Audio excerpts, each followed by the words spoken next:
ছোটবেলা থেকে আমি আমার দাদা দাদিদেরকে দেখে এসেছি যারা গ্রামের মানুষ তাদের বিশেষ করে শারীরিক ক্ষমতা বা শারীরিক যে একটা শক্তি এটা বিশেষ করে গ্রামের মানুষের অনেক বেশি থাকে। আমি তার প্রমাণটা আজকে আমি পেলাম। বন্ধুরা, আমার বাসার কাজের ছেলে আসলে ওর এত পাওয়ার, এত শক্তি যেটা আমি আসলে একেবারেই কল্পনাও করতে পারিনি। যে শক্তি আমার স্বামী কখনো আমার সঙ্গে দেখাতে পারে নাই, যেটা আমার হাজব্যান্ড কখনো আমাকে ওইভাবে তৃপ্তি দিতে পারে নাই, মজা দিতে পারে নাই। তো আমার বাসার সাধারণ একটা কাজের ছেলে, নাম তার জামাল, ঠিক আছে? হ্যাঁ, সে এতটা পাওয়ারফুল, এতটা শক্তিশালী, এটা আমি কখনো কল্পনাও করতে পারি নাই। ও আমাকে বলেছিল, ম্যাডাম আপনি শুধু আমাকে একটাবার একটা সুযোগ দিয়ে দেখেন, আমি আপনাকে পর্যাপ্ত পরিমাণ সুখ দিব, আনন্দ দিব, আপনি অনেক মজা পাবেন, বিশেষ করে দোলাবাড়ির চাইতেও আমি আপনাকে বেশি আনন্দ দিব। আসলে আমি সেদিন অবাক হয়ে পড়েছিলাম। পরে ওকে আমি একটা সুযোগ দিয়েছিলাম, ঠিক আছে। তারপর বন্ধুরা, আমি নিজেই অবাক হয়ে পড়েছি। আসলে বন্ধুরা, আমার বিয়ে হয়েছে সবেমাত্র 3 বছর হলো। তবে আমার হাজব্যান্ড এখন আমার সঙ্গে থাকে না। আমার হাজব্যান্ড আসলে কিছুদিন আগে আমাকে ছেড়ে সে লন্ডনে চলে যায়, আর ও একটা মেয়েকে বিয়ে করে সে লন্ডনে চলে যায়। এখন বর্তমানে আমি একাই আছি, আর আমার এক বাচ্চা হয়েছে, আমার একটা মেয়ে হয়েছে। তো আমার মেয়েটার বয়স খুবই ছোট, 2.5 বছর বয়স ওর, খুব একটা বেশি বড় হয় নাই। তো আমার মেয়েটা ছোট, কিন্তু বন্ধুরা আমি প্রেম করে বিয়ে করার কারণে আমার মা বাবা আমাকে কখনোই তারা মেনে নেয় নাই, এবং তারা আমাকে ত্যায্য করে দিয়েছে। মা বাবা আমার সাথে তারা যে ধরনের সম্পর্ক ছিল সব ধরনের সম্পর্ক তারা ছিন্ন করে ফেলে। আমার সঙ্গে তারা আর কোনো সম্পর্কই রাখে নাই। শুধুমাত্র আমি প্রেম করে বিয়ে করেছি বলে তাদের সম্মানে আঘাত লেগেছে। আমার মা বাবা ছিল মোটামুটি একটু বলা চলে মধ্য ফ্যামিলিতে, একটু ভালো একটু পরিবারের, তারা টাকা পয়সা সব কিছুই তাদের মোটামুটি আছে, একটু ভালো ফ্যামিলি বলা চলে, ব্যবসা বাণিজ্য আছে। আর আমি যেহেতু তাদের সন্তান, আমি আসলে অনেক বেশি পড়াশোনা করেছি, কিন্তু এখন আমার ফ্যামিলি আমাকে ত্যাগ করার জন্য এবং আমার হাজব্যান্ড আমাকে চলে যাওয়ার কারণে আমাকে একটা চাকরি করতে হয়, এবং আমি একটা ব্যাংকে 8 ঘন্টা চাকরি করি। কিন্তু বন্ধুরা, বাসায় আমার মেয়েটা একা একা থাকে, সেখানে আমাকে কাজের মেয়ের কাছে আসলে রেখে যেতে হয়, কিন্তু কাজের মেয়েটা ঠিকঠাকভাবে আসলে দেখাশোনা করেন না। কিছুদিন আগে আমার বাড়িতে হঠাৎ করে খবর আসলো যে আমার এক চাচাতো বোনের আসলে বিয়ে হবে। তখন আমার চাচাতো বোন আমাকে ফোন করে বলল, আপু তুমি আমার বিয়েতে আসতেই হবে, দেখো তুমি চাচা চাচিদের সাথে তোমার সম্পর্ক আছে কি নাই, তারা তোমাকে মেনে নেবে কি না নেবে আমি কোনো কিছু জানতে চাই না, কিন্তু তোমাকে আমার বিয়েতে আসতেই হবে। তুমি যদি আমার বিয়েতে না আসো তাহলে আমি বলে দিলাম আপু আমি বিয়েই করব না, কারণ আমি ছোটবেলা থেকে তোমার সঙ্গে বড় হয়েছি। যাই হোক, আমার খুব একটা বেশি ছোট না, আমার 5 বছরের ছোট। তো ওর বিয়ে হচ্ছে পারিবারিকভাবে, ঠিক আছে। তো আমার মা বাবাও চেয়েছিল বন্ধুরা আমাকে পারিবারিকভাবে তারা একটা বিয়ে দিতে, কিন্তু আমি তাদের কথা অবাধ্য হয়ে অমান্য করে আমি নিজেই প্রেম করে একটা ছেলেকে আমি বিয়ে করেছিলাম। বিয়ের পরে আমি জানতে পারি ছেলেটা খুব একটা বেশি ভালো না, ও আরও অনেকগুলো মেয়ের জীবন নষ্ট করেছে, ওরা অনেকগুলো রিলেশন করেছিল। এটা আমি আসলে বিয়ের আগে কোনোভাবেই জানতে পারি নাই। আমি বিষয়টা জানতে পারলাম বিয়ের পরে, ততক্ষণে অনেক বেশি দেরি হয়ে গেছে, অনেক বেশি লেট হয়ে গেছে।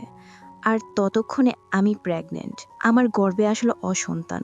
এমন অবস্থায় ও আমাকেও তখন তৎক্ষণাৎ ছেড়ে আর একটা লন্ডন প্রবাসী মেয়ের সঙ্গে হাত ধরে পালিয়ে তার সঙ্গে চলে যায়। এখন আমি এমন এক পর্যায়ে আছি বন্ধুরা, আমি না পারতেছি আমার বাড়িতে যেতে, মা বাবার সামনে গিয়ে মুখ তুলে তাদের সামনে দাঁড়াতে, না পারতেছি আমি ওর বাসায় যেতে, কারণ ওরগুলোর ঠিকানাও আমি যাই না। আমাকে একটা ফেক ঠিকানা দিয়েছিল, ফেক নাম বলেছিল। আমি ওর প্রেমে একেবারে অন্ধ ছিলাম, হাবুডুবু খেয়ে ফেলেছিলাম। ছেলেটা অনেক সুন্দর ছিল, স্মার্ট ছিল। আসলে আমরা মেয়েরা এটাই ভুল করি, আমরা ভাবি সুন্দর এবং স্মার্ট ছেলে হলেই আমাদের আর কোনো কিছু লাগবে না। কিন্তু বন্ধুরা, সুন্দর মানুষের থেকেও সবচেয়ে বেশি দরকার হচ্ছে সুন্দর একটা মনের। যেই ছেলে মন মানসিকতা সুন্দর, হ্যাঁ, যেই ছেলে পরিবারের দায়িত্ব নিতে জানে, সেই হচ্ছে আসল মহাপুরুষ, তাকেই বলে পুরুষ। তো এরকম সমাজে অনেক পুরুষ মানুষ আছে, অনেক ছেলে আছে যারা বিয়ের প্রবলম দেখিয়ে মেয়েদেরকে আসলে দিনের পর দিন ভোগ করে তাদের থেকে টাকা পয়সা খায়। আর আমরা মেয়েরা আসলে তাদের প্রতি দুর্বল হয়ে এই কাজটা কিন্তু আমরা করে যাই দিনের পর দিন, রাতের পর রাত। তো এমনটা আমরা কখনোই করা উচিত না, ঠিক আছে? এই ভুলটা কিন্তু আমরা বারংবার করে যাই। তো বন্ধুরা, যাই হোক, আমার নাম হচ্ছে ইশরাত। আমি আজকে আমার জীবনের এক সত্য ঘটনা তোমাদের সঙ্গে তুলে ধরতেছি। বন্ধুরা, আমি জানি তোমরা অনেক গল্প শোনো, তবে আজকের এই গল্পটা হচ্ছে একেবারে বাস্তব ধরনের একটা গল্প। এই গল্পটা শুনলে তোমরা অনেক কিছুই বুঝতে পারবে, অনেক কিছু জানতে পারবে। তো তোমরা এই গল্পটা দেখে অনেক কিছু শিক্ষা নিতে পারবে। যাই হোক বন্ধুরা, আমার বাড়ি হচ্ছে বাংলাদেশের একটি মফস্বল গ্রামে। বর্তমানে আমি শহরে বসবাস করি, যেহেতু আমি একটা ব্যাংকে হেড অফিসে চাকরি করে মোটামুটি ভালো একটা স্যালারি অ্যামাউন্ট আমি পাই। আর আমি একটা ফ্ল্যাট বাসা নিয়ে এখানে বসবাস করি শহরে। ঠিক আছে? তো যাই হোক, আমি বর্তমানে কলকাতা শহরে আছি, আর এই কলকাতা শহরের একটা ব্যাংকে আমি জব করছি। এখন আমি যাব হচ্ছে গ্রামে, যাব হচ্ছে, হ্যাঁ, আমার বাড়ি হচ্ছে মূলত ত্রিপুরা, ইন্ডিয়ার ত্রিপুরাতে। তো আমি সেখানেই যাব। তো বন্ধুরা, কিছুদিন আগে আমি চিন্তা করতেছিলাম, আমি কি করব না। আমি ভাবতেছিলাম যে আসলে আমার কি আমার চাচাতো বোনের বিয়েতে যাওয়া ঠিক হবে? সেখানে তো আমার মা বাবা আসবে, আত্মীয় স্বজন অনেকেই আসবে। তাছাড়া আমার বিয়ের খবরটা তো অনেকেই জানে। হ্যাঁ, আসলে আমি তাদের সামনে মুখ উঁচু করে কিভাবে দাঁড়াবো, বা কিভাবে কি করব? অনেকেই অনেক কথা বলবে, তাছাড়া আমার মেয়েও থাকবে আমার সঙ্গে। আমি কোনো কিছুই ভেবে পাচ্ছিলাম না। এক প্রকার সিদ্ধান্ত আমি নিয়ে নিলাম, যা যা হবার হবে। মুখে তো কত কিছুই বলবে, কত কথা উঠবে, সব কথা আর কান দিব না, সব কথার জবাব দিব না। যেটা প্রয়োজন মনে করব সেটাই জবাব দিব। আমি এক প্রকার চিন্তা করে নিলাম, ডিসিশন নিয়ে নিলাম যে যেহেতু আমার আর চাচাতো বোন, সে আসলে আমাকে অনেক সম্মান করে, অনেক ভালোবাসে আমাকে। আর যেই জায়গায় আমার চাচা নিজে আমাকে বলেছে যাওয়ার জন্য, চাচি আমাকে বলেছেন, সেই জায়গায় আমার মা বাবা রাজি থাকলে বা কি না থাকলে বাকি, আমি তাদের সঙ্গে প্রয়োজন হলে খুব একটা বেশি কথাবার্তা বলবো না, বিয়ের দিকে ফোকাস থাকবো। আর আমাকে বলেছিল বিয়ের 2 দিন আগেই যেতে। এদিকে আমি বৃহস্পতিবারেই আমি চলে গেলাম। তো বন্ধুরা, চলে যাওয়ার পর আমার চাচাতো বোনের বাড়িতে আমি গিয়ে যখন উঠলাম, তখন আমি এটা চলে গেলাম তাদের বাড়িতে। আমার চাচা চাচি সবাই আমাকে দেখে অনেক বেশি খুশি হয়েছে। ততক্ষণ পর্যন্ত আমার মা বাবা কেউই আসে নাই। আমি যেহেতু বিয়ের 2 দিন আগে চলে গিয়েছিলাম, তখন ওরা সবাই অনেক বেশি খুশি হয়েছিল। বিশেষ করে আমার চাচাতো বোন জেরিনও অনেক বেশি খুশি হয়েছিল। আমাকে বলেছিল, আপু তুই এসেছিস। আসলে সত্যি কথা বলতে আমি তো একদমই বিশ্বাসই করতে পারতেছিলাম না যে তুই সত্যি আসবি। আমি তো এক প্রকার ভেবে নিয়েছিলাম যে তুই আসবি না। যাই হোক, তুই এসেছিস, আসলে আমি খুব খুশি হয়েছি, আমার অনেক ভালো লাগছে। তো না, তুই তোর রুমে চলে যায়, যে এটা তোর রুম, ঠিক আছে, ইয়ে কর। আর আমার মেয়েকে সবাই আদর করছিল, আমার চাচা চাচি, তারপর জেরেন থেকে শুরু করে সবাই। কিন্তু ও আসলে কারো কোলে আমি দেখেছি কোনোভাবেই থাকতেছে না। ও আসলে ওর মার কোল ছাড়া কারোর সঙ্গে খুব একটা বেশি যায় নাই। তো দাদা দাদির সম্পর্ক কি, নানা সম্পর্ক কি, ও আসলে খুব একটা বেশি জানেও না, চেনেও না ওরকম, ঠিক আছে। এজন্য কারো কোলেই যেতে চায় না। তো ওদের বাসায় একটা কাজের লোক ছিল, তো নাম ছিল তার হচ্ছে জামাল। তো হঠাৎ করেই জামাল বলল, ম্যাডাম আপনি বরং যান ওয়াশরুমে গিয়ে ফ্রেশ হয়ে আসুন, ততক্ষণ আমি আপনার মেয়েকে কোলে নিচ্ছি, ও আমার কোলে থাকবে। এই কথা বলে ওর কোলে যেতেই দেখলাম আমার মেয়ে কেমন যেন শান্তশিষ্ট হয়ে গেছে। ও কোনোভাবে যেন কান্নাকাটি করতেছে না, একেবারে একটা ভদ্র একটা মেয়ে হয়ে গেছেন। মনে হচ্ছে ও ওর বাবার কোলে গিয়েছে, এমন একটা ভাব। আসলে ছোটবেলা থেকেই আমার মেয়েটা বাবার অভাব আসলে কোনোভাবে পূরণ করতে পারতেছি না। আমি ঠিক আছে, যাই হোক, আমার আসলে চাচা চাচির বাসায় একটা কাজের ছেলে ছিল, জামাল। ওর কোলে যাওয়ার সঙ্গে সঙ্গেই ওর কান্নাকাটি একেবারে পুরো বন্ধ হয়ে গেছে। আমি তো পুরো অবাক। তখন আমি একটা মুচকি হাসি দিয়ে আমি বললাম, ঠিক আছে বাই, তুমি ওকে একটু দেখে রেখো, আমি ওয়াশরুমে গিয়ে একটু ফ্রেশ হয়ে নিই, আসতে খুব গরম লেগেছে, আমি একটু গোসল টুসল করে আসি। তারপর বন্ধুরা, আমি গোসল করে একটা গ্রামের একটা ড্রেস পরে নিলাম, যেটা ইন্ডিয়ান ড্রেস। এই ড্রেসটা পরার পর আমি আসলে সবাইকে নিয়ে একটু আড্ডা দিয়েছিলাম। আমার অনেক ভালো সময় কাটতেছিল তাদের সঙ্গে। আর এদিকে আমার মেয়েটাকে ফিটার খাওয়াচ্ছিল, দুধ খাওয়াচ্ছিল, কাজে ছেলেটাও খুব দেখাশোনা করছে। ও আমাকে একদিন বলতেছে, ম্যাডাম, আমি ওকে জিজ্ঞাসা করলাম, বাহ, তুমি তো আমার মেয়েটাকে খুব আপন করে নিয়েছ। আমার মেয়ে তো কারো কোলে থাকতে চায় না, ও তো দেখতেছে তোমার কোলে বেশ ভালোভাবেই থাকতেছে, তোমাকেও চিনে না, জানে না, কিন্তু তুমি ওর কোলে তো খুব আরাম করে দেখতে থাকতেছে। তখন আমি মেয়েকে জিজ্ঞাসা করলাম, কি আম্মু, তুমি কার কোলে আছো? আঙ্কেলের কোলে আছো? হ্যাঁ, মামা লাগে তোমার? মামা? বাহ, আমার মেয়েটাও বেশ খুশি জামালকে পেয়ে। আর জামালও একটু বাচ্চা টাইপের ছেলে, তো খুব একটা বেশি বড়সড় না, ওর বয়স খুব বেশি হলে 16-17 হবে। তখন আমি ওকে জিজ্ঞাসা করলাম, তোমার নাম কি? ও আমাকে বলছে, আমার নাম জামাল। আমি ওকে বললাম, তুমি এই বাসায় কি কাজ করো? কই আগে তো তোমাকে দেখি নাই। ও আমাকে বলল, আসলে ম্যাডাম, আমি এ বাসায় কাজ করি না। আপনার যে চাচা খলিল স্যার, আমি ওনার দোকানে কাজ করতাম। আসলে দোকানটা ম্যাডাম ছেড়ে দিয়েছে। ম্যাডাম, আপনি আমাকে একটা কাজের ব্যবস্থা করে দিতে পারবেন? আসলে আমি না খুব গরিব। আমার মা বাবা নিজেরাও আসলে কৃষিকাজ করে। আমাদের সংসারটা কোনো রকম চলে ম্যাডাম। আমি আসলে পড়াশোনা করেছিলাম, কিন্তু এখন আর পড়াশোনা করি না টাকার অভাবে। আর এখন আর পড়াশোনা করতে ইচ্ছাও করে না। আমার ভালোও লাগে না, ঠিক আছে? না করতে করতে একটা অভ্যাস হয়ে গেছে। ম্যাডাম, আপনি কি আমাকে একটা কাজের ব্যবস্থা করে দিতে পারবেন? আমি না খুব অসহায় আসলে। স্যারের দোকান ছিল তো আগে বাজারে। স্যার নাকি শুনেছি তার মেয়ের বিয়ে দেওয়ার পরে ওই দোকানটা তিনি ছেড়ে দেবেন। তখন তো আমার চাকরিটা চলে যাবে। আপনি কি আমাকে একটা কাজের ব্যবস্থা করে দিতে পারবেন ম্যাডাম? আমার না খুব উপকার হবে। আসলে ছেলেটার কথা শুনে আমার খুব মায়া লাগলো। তখন আমি দেখলাম আমার মেয়ে ঈশা ওর কোলে খুব সুন্দরভাবে আসলে থাকতেছে। আসলে তাছাড়া আমি যখন ব্যাংকে চলে যাই সকালে, তখন আমার বাসায় একটা ছেলে লাগে বা একটা মেয়ে, যে কেউ হলেই হলো। তাছাড়া একটা ছেলে হলে আমার সুবিধা হয়, যেমন বাজারহাট করা থেকে শুরু করে কাঁচামাল, সবজি, চাল, গ্যাস, তেল, যাবতীয় বাজারঘাট মানে সব কিছু আনতে পারবে, করতে পারবে।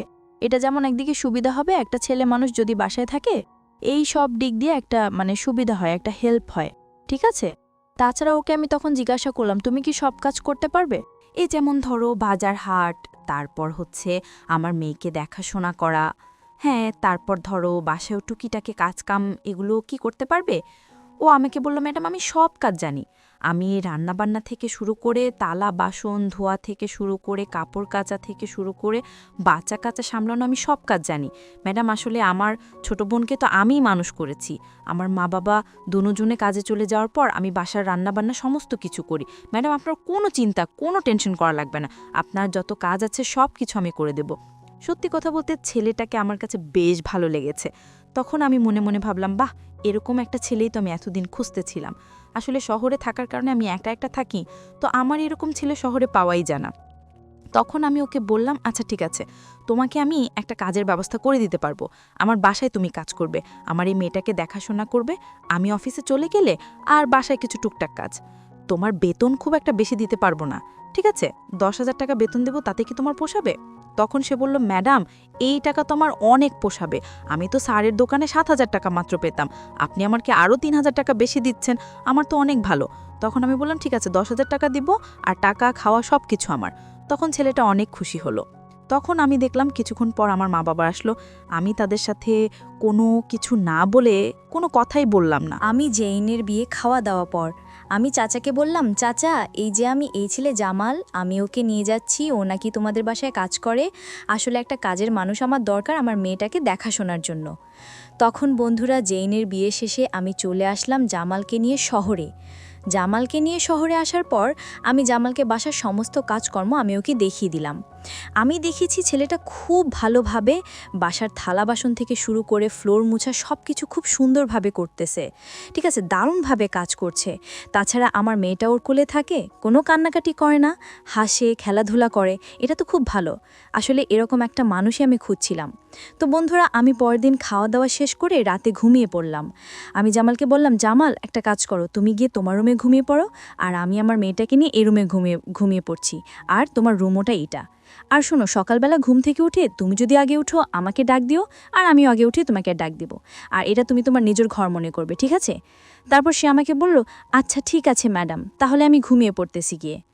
তারপর বন্ধুরা, সকালবেলা আমি ঘুম থেকে ওঠার পর আসলে একটু নাস্তা বাস্তা বানাবো, তখন দেখছি জামালে উঠে গেল, ও কফি টফি বানাচ্ছে। আমি নাস্তা টাস্তা খাওয়ার পর ওয়াশরুমে গেলাম, ফ্রেশ হয়ে আমি অফিসের জন্য রেডি হচ্ছি। আমি অফিসে যাব, এমন অবস্থায় আমার মেয়েও ঘুম থেকে উঠে গেল। দেখলাম মেয়েকে মুখ হাত ধুয়ে জামাল কোলে নিয়ে বসে আছে। আমি আসলে অফিসে যাওয়ার সময় প্রতিদিন আমার মেয়েকে আদর করে যাই, ওর গালে মুখে আমি চুমু দিয়ে যাই।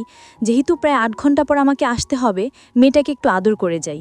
আর জামাল আসার পর থেকে আমি আমার বাসায় যে কাজের মেয়েটা ছিল, কাজের বউ আসতো, ওকে আমি না করে দিয়েছি, কারণ এখন আর ওই কাজের মেয়ে দরকার নেই, ঠিক আছে? তখন জামাল আমি আসলে হঠাৎ করে খেয়াল করলাম যে আমার মেয়েটাই প্রায় জামালের কোলে।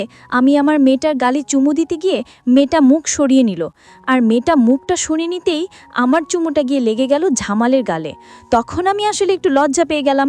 আমি জামালকে বললাম, উফ তাই, সরি, আসলে আমি আমার মেয়েটাকে আদর করতে চাচ্ছিলাম তো। তোমার গালে ভুল করে লেগে গেল, কিছু মনে করো না ভাই। তো আমি আর সেদিন কোনো কিছু মনে করি নাই। আসলে জামাল বলল, না না না না, আপনি আমার ম্যাডাম, আসলে আমি তো বুঝি আপনি আপনার মেয়েটাকে কত ভালোবাসেন, কত আদর করেন। না ম্যাডাম, এটা তেমন কোনো সমস্যা না, আমি কিছু মনে করি নাই। তো আমি আসলে চলে গেলাম সরল মনে, ও সরল মনে বাসায় রইল। তারপর অফিস থেকে বিকেলে আসার সময় আমি কিছু বাজার থেকে বাজার করে নিয়ে আসলাম। আসার পর জামাল আর আমি মিলে সেগুলো রান্না বান্না করি। আমরা রাতের খাবারে একসঙ্গে আসলে খাওয়া দাওয়া করে আমরা শুয়ে রইলাম। তখন দেখলাম আমার মেয়েটা দিনে ঘুমিয়েছে, ও রাত আসলে ঘুমিয়ে পড়ে। আগে আমি জামালকে বললাম, আজকে দিনে ঘুমিয়ে যা, তো এজন্য মনে হয় রাতে ঘুমাতে লেট হচ্ছে। তখন মেয়েটা ওর কাছ থেকে যেন আসতেছে না, খুব কান্নাকাটি করছে। তো আমি জামালকে বললাম, জামাল একটা কাজ করো, তুমি আমার রুমে চলে আসো, মেয়েটা যখন ঘুমিয়ে পড়বে তখন তুমি তোমার রুমে চলে যেও, ঠিক আছে? তখন জামাল আমাকে বলল, ঠিক আছে ম্যাডাম। তখন বন্ধুরা আমি দেখলাম আমি ঘুমিয়ে পড়ছি, কিন্তু আমার মেয়েটা কোনোভাবেই যেন ঘুমাচ্ছিল না। জামালের সঙ্গে ওই পুতুল তারপর খেলনা নিয়ে খেলা করতেছিল। তো জামাল মেয়েটাকে এক প্রকার ঘুম পাড়িয়ে সে যার রুমে চলে যায়। আমি প্রতিদিনের মতো এদিনও ঘুম থেকে উঠে নাস্তা করে গোসল করে তারপর আমি অফিসে যাব। তো কিছুক্ষণ আগে দেখি মেয়েটাও ঘুম থেকে উঠে গেছে। আমি গেলাম আজকে আবার মেয়েটাকে আদর করতে। আমি মেয়েটাকে বললাম, মা ঈশা, এদিকে আসো, মামি তোমাকে একটা পাপ্পি দেই, এদিকে আসো মা। এই কথা বলে আমি আমার ঠোঁট দুটো ঈশার দিকে আমি বাড়িয়ে নিলাম। এমন করে ঈশা হঠাৎ করে তাকে আমি তার ডোটে চুমু দিব, হঠাৎ করে আমার মেয়েটা তার মুখটা সরিয়ে নিল। সরিয়ে নিতেই আসলে আমি যখন চুমুটা দিচ্ছিলাম তখন চোখটা বন্ধ করে দিচ্ছিলাম। আসলে জানাই না, আমরা মেয়েরা মনে হয় চোখ বন্ধ করে চুমু দেই। তো চোখ বন্ধ করার কারণে বন্ধুরা আমি খেয়াল করলাম হঠাৎ করে আমার চুমুটা জামালের ঠোঁটে গিয়ে স্পর্শ করলো, এবং জামালও বেশ কিছু মজা পেয়ে গেল। আমার জীবর কিছু থুতো জামালের মুখে চলে গেল। মনে করেন রসালো একটা চুমু ছিল এটা। আমি সেদিন আসলে খুব লজ্জা পেয়ে গিয়েছিলাম। আমি জামালকে সেদিনের মতো আবারও বললাম, সরি, আমি আসলে ঈশাকে চুমু দিতে গিয়ে তোমাকে খুকুন দিয়েছি। মেয়েটা ও বড্ড শয়তান হয়ে গেছে ইদানিং আমার কাজে আসতে চায় না। আমি ওকে আদর করলে আমার আদরও নিতে চায় না। মনে হচ্ছে এমন একটা ভাব যেন ওর বাবার কুলে আছে। আর মেয়েরা তো তাদের বাবাদেরকে এমনিতেও বেশি ভালোবাসে। তো জামাল, আমি খেয়াল করলাম একটু লজ্জা পেয়ে গেল আজকে আমি জামালকে সরিয়ে না বলে আমি সেখান থেকে খুব দ্রুত বের হয়ে চলে গেলাম। আমি আসলে জামালের চোখে কোনোভাবে চোখ রাখতে পারছিলাম না। এটা কি হয়ে গেল? গতকালকে জামালের গালে চুমু দিলাম, আজকে জামালের ঠোঁটে একেবারে বরাবর একটু ভিজা একটু চুমু দিলাম।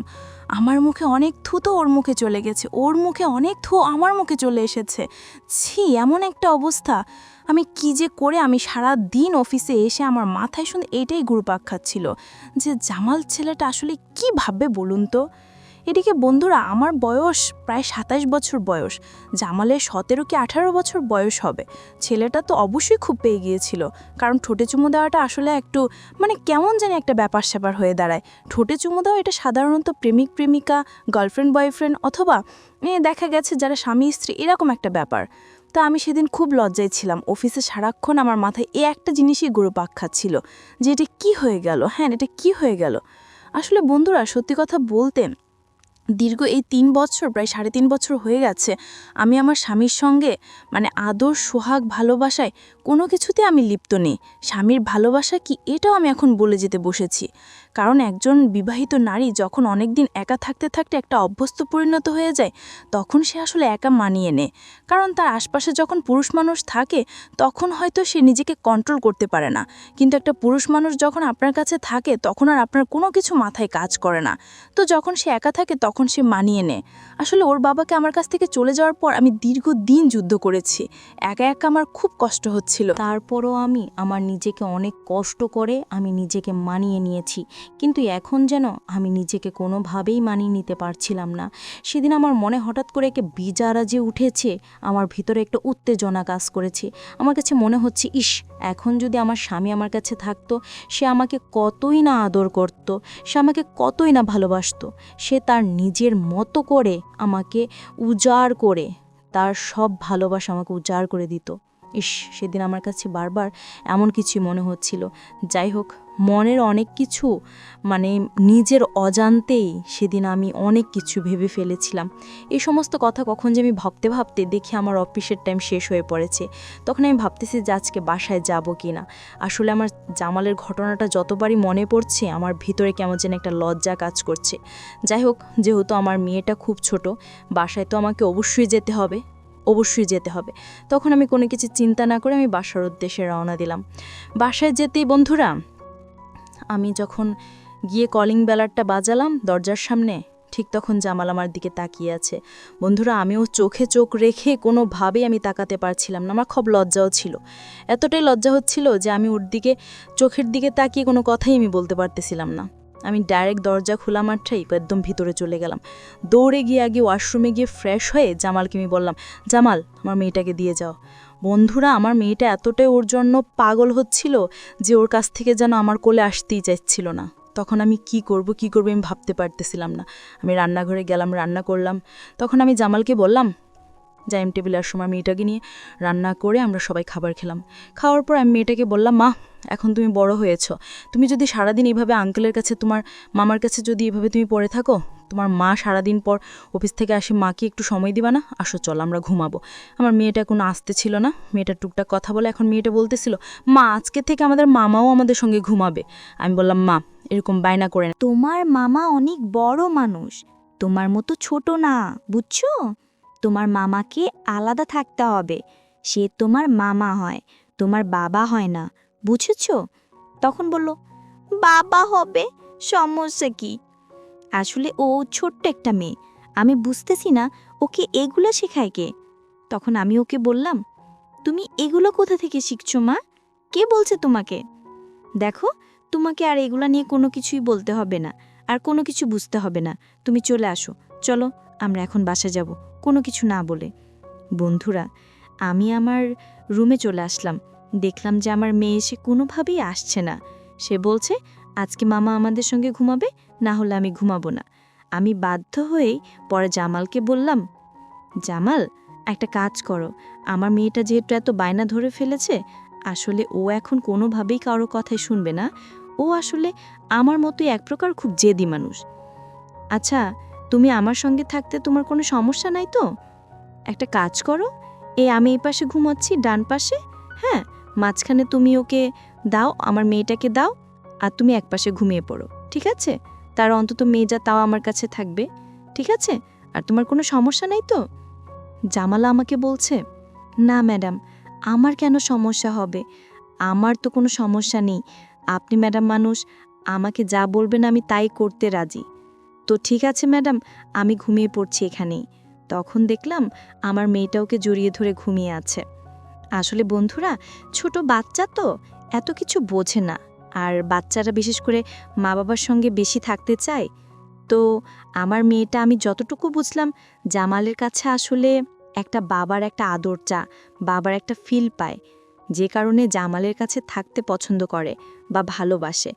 যাই কিছু হোক, তখন আমি আর আমার মেয়েটাকে কোনো কিছু বললাম না। তখন থেকে জামাল আমার সঙ্গে আমার রুমে থাকা শুরু করলো। তখন আমি জামালকে বললাম, জামাল, মেয়েটা যে পর্যন্ত বড় না হচ্ছে ততক্ষণ তুমি আমার কাছে থাকবে, ঠিক আছে? আর শোনো, তোমার বাসা থেকে কি ফোন টোন দিয়েছিল? কথা বলছো, আলাপ টালাপ করছো? তোমাকে নিয়ে আসার পর তো আর কোনো কথাই হলো না। জামাল বলতে, ম্যাডাম, আমাকে প্রতি ৩ মাস পরপরই একবার আমাকে ছুটি দিতে হবে, ৩ দিনের। আমি ৩ দিনের জন্য বাড়িতে যাব। আর আমাকে টাকা আপনি প্রতি মাসে না দিলেও চলবে। ৩ মাস পরে আমি যখন বাড়িতে যাব, আপনি চাইলে আমাকে তখনও টাকাগুলো একসঙ্গে দিতে পারেন, তাতে আমার কোনো সমস্যা নেই। বন্ধুরা, সেদিন রাত্রে আসলে আমার সঙ্গে এমন কিছু ঘটবে, এমন কিছু ঘটনা হবে যেটা আমি কখনো আসলে মাথায় আনে নাই। আমি কখনো কল্পনাও করি নাই যে আমার সঙ্গে আসলে মাঝরাতে এমন একটা কিছু হবে, বা যাই হোক, আমি সেটা তোমাদের কাছে খুলে বলতেছি, না হলে তোমরা আবার কোনো কিছুই বুঝবে না। আমি আসলে বন্ধুরা ঘুমের মধ্যে প্রচুর পরিমাণে ঠ্যাং ঠুং এগুলো নিজেকে কন্ট্রোলে রাখতে পারি না, ঠিক আছে? একটু চাট কি বলে এটাকে, লড়াচড়া একটু বেশি করে আর কি, ঠিক আছে? এটা আমার একটা অভ্যাস। রাত যখন ঘড়ি কাটে 11টা বাজে, আমি আসলে আমার ঠ্যাং হাত আমি অনেকটাই দিয়ে দিলাম জামালের উপরে। আর আমার মেয়েটা দেখে ছোট মানুষ তো ওপরের দিকে ঘুমিয়ে আছে। কিছুক্ষণ পর বন্ধুরা, আমি আসলে জামালের ওপরে আমার ট্যাং হাত যাওয়ার পরে আমার শরীরে এক প্রকার একটা উত্তেজনা চলে আসলো। আসলে হয় না যে মনে করেন যে একটা পুরুষ মানুষের একটা শরীর বা অঙ্গ প্রত্যঙ্গ যদি একটা নারী শরীরের সঙ্গে লাগে, তাহলে কিন্তু নিজেকে কোনোভাবে আর ঠিক রাখা সম্ভব হয়ে ওঠে না।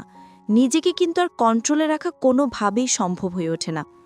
আসলে জামালের শরীরটা যখন আমার শরীরের সঙ্গে লেগেছিল, তখন আমার কাছে মনে হচ্ছিল যে একটা দমকা হাওয়া এসে আমার শরীরের ওপর বড় করেছে।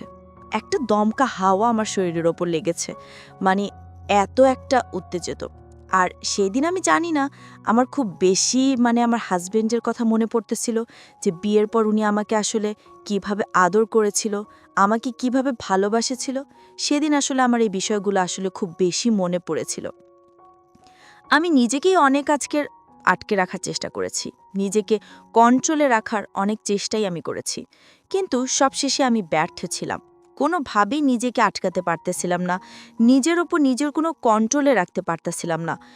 আর তাছাড়া জামাল ছেলেটা এত সুন্দর, অল্প বয়স, ওকে দেখে তো আরও নিজেকে কোনোভাবে কন্ট্রোলে রাখতে পারতেছিলাম না। কেন জানি মনে হচ্ছিল, একটু ভালোবাসা পাই না, একটু সোহাগ পাই না। তারপর বন্ধুরা, আমার মেয়েকে আমি সরিয়ে দিলাম এক সাইডে, আমি জামালের পাশে শুয়ে পড়লাম। ওকে আমি ভালোভাবে জড়িয়ে ধরলাম, ভালোভাবে আমার হাত, ঠ্যাং সব কিছু ওর উপরে দিলাম। আমি দেখলাম জামালও এতক্ষণ শরীরটা একটু আর একটু গরম হয়ে যাচ্ছে, একটু কেমন হয়ে যাচ্ছে। তখন আমি বুঝতে পারলাম যে জামালও ধীরে ধীরে নিজেকে একটু করতো আর কি। তখন আমার একেবারে অনেক ভালো লাগা কাজ করতেছিল। কিছুক্ষণ পর বন্ধুরা, আমি খেয়াল করলাম যে আমি আর নিজের কন্ট্রোলে নাই।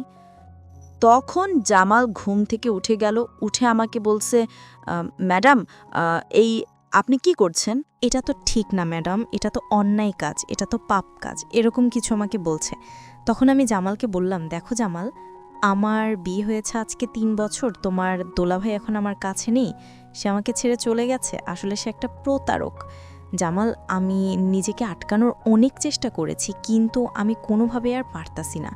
জামাল, তুমি একটা সুযোগ আমাকে দাও, দেখো তোমার বেতন ১০,০০০, না আমি তোমাকে অনেক টাকা বাড়িয়ে দেব, তুমি কারো কাছে কোনো কিছু বলো না। ঠিক আছে, সে আমাকে এই কথাগুলো বলছে। তো এখন আমি আসলে কোনোভাবে তখন নিজের উপর নিজেকে আর কোনোভাবে আটকে পাচ্ছিলাম না, কোনোভাবে কন্ট্রোল করতে পারতেছিলাম না। তখন আমি জামালকে বললাম, আচ্ছা জামাল, তোমাকে আমি টাকা দেব, প্লিজ তুমি কারো কাছে কোনো কিছু বলো না। তখন জামাল বলল, আচ্ছা ঠিক আছে ম্যাডাম, কোনো সমস্যা নেই, আপনি যেভাবে চাচ্ছেন সেভাবেই হবে। তখন ওই দিন রাতে বন্ধুরা, নিজের অজান্তে কাজের ছেলের সঙ্গে এরকম একটা কিছু আমার সঙ্গে হয়ে গেল। আর বিশেষ করে ছেলেটার এত পাওয়ার ছিল, এত শারীরিক শক্তি, আমি তো বুঝতে পারি না। আমি মনে মনে ভাবছিলাম, বাচ্চা এতক্ষণ একটা ছেলে কি করবে আমার সঙ্গে? হ্যাঁ, সে হয়তো উঠবে না, কিন্তু বন্ধুরা গ্রামের আসল যে শক্তি, এটা আমি সেদিন বুঝলাম।